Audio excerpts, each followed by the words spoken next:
Oi, gente. Bom, desculpa, a gente teve um problema na transmissão. Nós vamos dar continuidade. Infelizmente, não estamos ao vivo, mas a gente vai retomar aqui no bloco de perguntas. Vou passar aqui algumas perguntas para o Samuel para a gente também encaminhar para o encerramento. Bom, Samuel, a pergunta da Andréia, Hum, falando sobre a educação de jovens e adultos. Considerando a hum. perspectiva do PEJA, os adolescentes acumulam fracassos escolares e chegam na escola sem perspectivas de mudança social. Como engajá-los no processo de mudança? Aí a pergunta da Maria Rita é com relação ao município onde ela trabalha. Ela fala, professor, como trabalhar a educação popular em um município que está no centro do agronegócio e junto aos assentados? E a Simone fala o seguinte: atuo com pedagogia da alternância no Espírito Santo e bebemos muito da pedagogia freiriana. Percebo a educação do campo e cidade distantes na luta. Como romper essa visão campo-cidade e promover uma educação popular?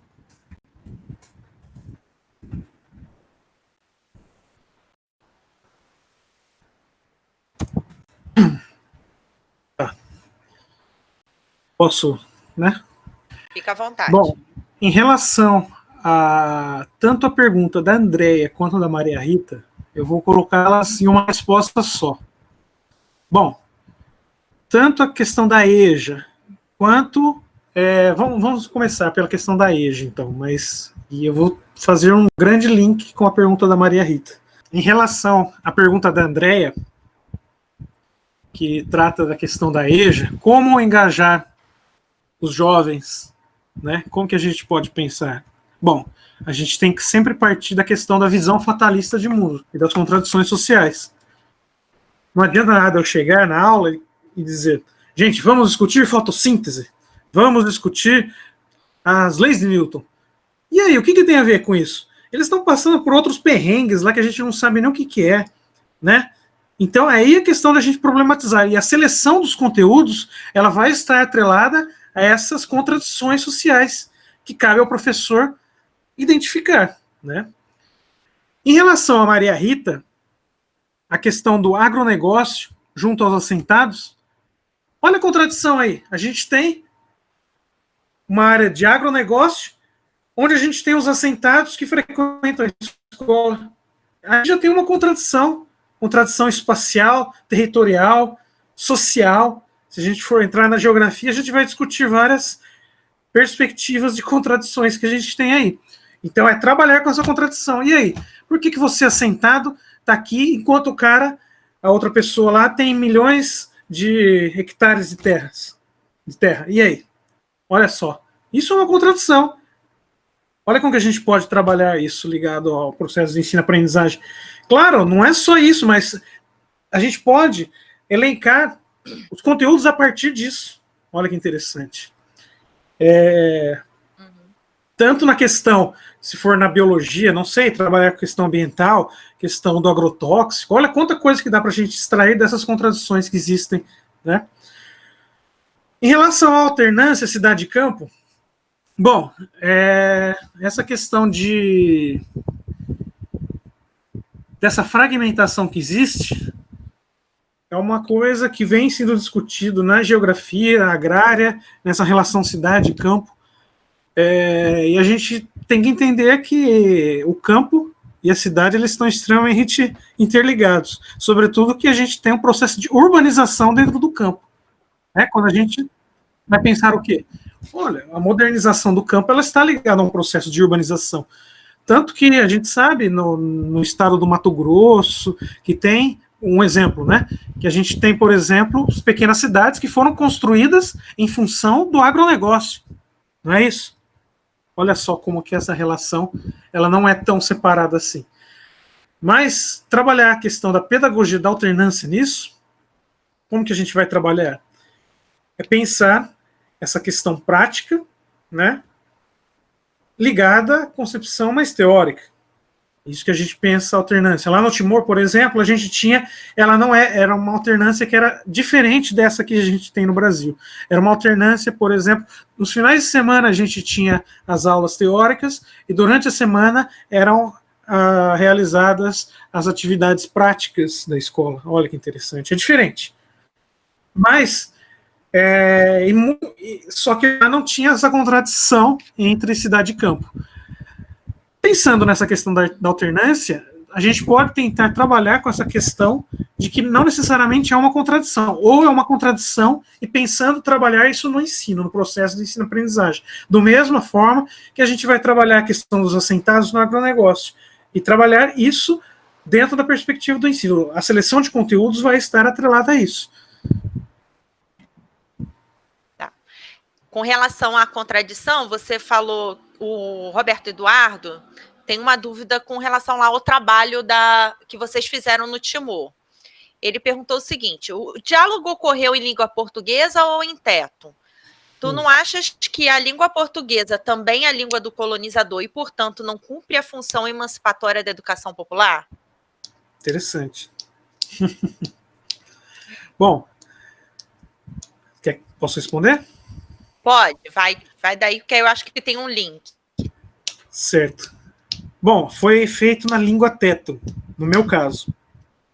Tanto que minha pesquisa, a minha pesquisa participante, ativista, ela é feita na língua teto. Tanto no mestrado e, sobretudo, no doutorado. Quando eu já tive um desenvolvimento maior da língua teto e tal, e aí... mas durante o mestrado já também, porque tanto que as entrevistas foram feitas todas em teto e... Enfim, essa questão da língua do colonizador é interessante, é muito interessante, é uma discussão bem ampla e, por um lado, ela é a língua do colonizador. Por outro, a gente pode adequá-la. Como a gente faz na tecnologia, que a gente vem discutindo, que é a tal da adequação sociotécnica, né, que é adequar a tecnologia no contexto, a tecnologia capitalista, que não serve para a emancipação, que serve para a dominação, a gente adequá-la para as nossas necessidades e usá-la para a transformação. Vou dar um exemplo. O YouTube tem servido, por exemplo, para muitas mídias progressistas utilizarem, porque atualmente é a única forma de elas transmitirem o seu posicionamento em relação às notícias, por exemplo. Isso é em relação à tecnologia. Em relação à língua, a gente pode pensar assim também. A gente pode também se apossar da língua para trabalhar para a emancipação. Penso eu dessa forma. Eu não sou da área das línguas, né, das letras e tudo mais, mas eu penso dessa forma. Tem uma questão que o próprio Boaventura de Souza Santos diz, e que muita gente fala, nossa, mas como? Porque ele fala para publicar em inglês. Mas como publicar em inglês? Eu criticava muito, até eu pensar, pô, se a gente publicar em inglês, a gente vai, essas nossas discussões vão ter um alcance muito maior. E ele tem razão nesse sentido. Tudo vai depender do contexto. E a gente pode usar essa língua do colonizador, que é a língua portuguesa, para emancipação também. Até porque o Paulo Freire ele fez isso. A prática do Paulo Freire foi a língua portuguesa, né? Pronto, pode mandar outra aí. É isso aí. Agora tem duas aqui bem interessantes, e uma delas tem até um pouco a ver com algo que a gente, no nosso grupo, aqui no Likens, a gente tem tentado debater, que é sobre a nossa aproximação da universidade aos movimentos sociais, né? O nosso entendimento de que não basta a gente fazer uma extensão, né, que é aquela que o Paulo Freire justamente vai criticar, né? Uma extensão que é para o outro, né? É aquela ideia de você simplesmente estender o seu conhecimento. Aí o Luiz Gustavo pergunta o seguinte: a educação popular pode ser um meio para conquistar os alunos e tornar a escola atrativa para os mesmos? E a Soraya faz a pergunta que eu acho que é a pergunta: é possível uma educação popular remota ou uma educação remota popular? A educação popular, se a gente for pensar, para que ela seja, tenha o próprio educando como protagonista do processo. E tendo ele como protagonista, penso eu, que é uma forma de fazer com que o indivíduo seja, ele participando desse processo educativo, vai ser mais interessante para ele, até porque vai sair a partir de situações reais ligadas à vida dele. Olha que interessante que a gente pensar assim. Então a educação popular, ela coloca os sujeitos, professores e alunos, juntos na produção, na construção do conhecimento. Então, com certeza, penso eu, com certeza, mas penso eu, né? A educação popular, ela pode contribuir e muito para o interesse dos alunos. Em relação à educação popular remota, essa é uma grande pergunta. Eu nunca tinha pensado sobre isso. Eu estou pensando agora, então vai ser uma... Se a gente pensar o popular, acredito que sim. Acredito que sim. Que a gente possa trazer o popular para dentro dessa educação. O problema é que acaba excluindo muitas pessoas. Mas, eu vou dar um exemplo. Penso que o curso Saberes e Resistência em Tempos de Pandemia, que eu venho trazendo algumas lideranças de movimentos sociais para discutir, esses movimentos como protagonistas, eles trazem para dentro do curso, que é um curso online, um caráter da educação popular também. Olha que interessante. Penso também que esse curso que a Tati está organizando traz também para dentro do curso os aspectos da educação popular. O problema é que não dá acesso a todas as pessoas. Mas se a gente trazer, a gente pode trazer alguns elementos da educação popular para dentro dessa educação remota, vamos dizer. Penso dessa forma. Mas é uma coisa a se pensar. Eu não tenho uma opinião formada, não li sobre, é uma coisa nova para mim. É uma boa pergunta. Eu também achei super interessante, porque eu acho que coloca a questão da própria contradição, né? Que era aquilo que você estava falando bem no início, do reconhecimento das contradições postas na sociedade, do reconhecimento da conscientização, né, da classe a qual pertencemos, e quais as formas de luta que a gente consegue mobilizar também, né? Porque senão é aquilo que você falou, a gente não pode achar que a realidade já está determinada, né? Porque também aí a gente faz o quê? Essa coisa do ensino remoto, e a gente... É óbvio que a gente tem que reconhecer, né, que existe essa exclusão, né, digital, né, que reflete muito da nossa exclusão social, econômica, mas eu acho que também a gente precisa refletir sobre as formas de ação, de fato, né, de resistência. E eu concordo plenamente com você. A gente tem que pensar também em instrumento preso, né, e não achar que é aquilo que você falou, que a história já está dada e é isso, né. Então aproveita aí, faz o link com o seu curso, divulga aí, por favor, as inscrições, o e-mail a gente vai deixar aqui na descrição para o pessoal também ter acesso. Convido todo mundo para a gente poder também dar essa força. Tá, eu te passo o link do site, tá? Deixa eu ficar melhor, né? Bom, o curso Saberes e Resistências em Tempos de Pandemia, ele é um curso de extensão realizado pela Universidade do Estado do Rio Grande do Norte, pelo nosso grupo Le Freire, aqui na UERN. Bom, eu estou coordenando o curso, coordenei a primeira edição e agora estou coordenando também a segunda edição, que vai ser realizada entre os dias 29 de junho e 3 de julho. Felizmente vai bater alguma coisa aqui com o curso, né, Tati? Que a gente até já tinha conversado sobre isso. E aí, a abertura, nós vamos ter a professora Larissa Bombardi, que é professora da USP, ela é a maior referência atualmente, uma das maiores mundiais referências na área de estudos de agrotóxico relacionado ao Covid e tal.